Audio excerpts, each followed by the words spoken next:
Tapi kalau One Championship offer lah, katakanlah kalau One Championship offer, Jojo kau nak lawan Alif Rakib tak?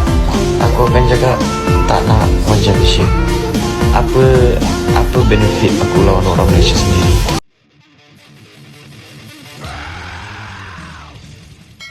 Kalaupun One Championship tawarkan aku untuk lawan dengan Alif Rakib, aku akan jawab tak nak. Itulah kenyataan tegas yang dikeluarkan Jojo Johan Azali apabila petarung Muay Thai negara yang kini beraksi di jenama Sukan Kombat One Championship itu menjawab persoalan netizen akan adakah kemungkinan untuk beliau bertemu Alif Rakib di gelanggang Lumpini tersebut.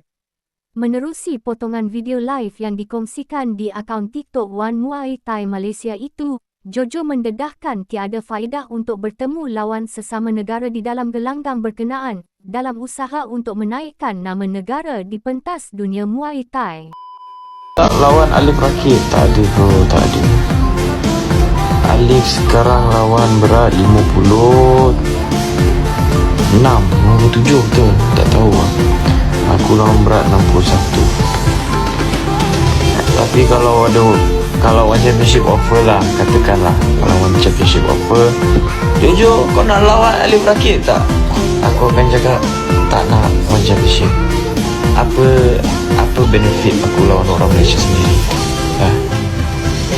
Aku susah-susah nak naikkan nama negara, lepas tu kita lawan sesama diri, kan pelik. Bagus kita lawan dengan orang lain, betul tak? Setuju tak? Aku betul pening lah. Orang selalu cakap, Jo kenapa kau tak lawan orang ni, orang tu, orang Malaysia lah. Diorang selalu cakap tak lawan orang Malaysia. Tapi korang kena fikir juga, kita orang ni, aku, Alif, Rifdin, siapa lagi, Putra, siapa lah, tak kisahlah.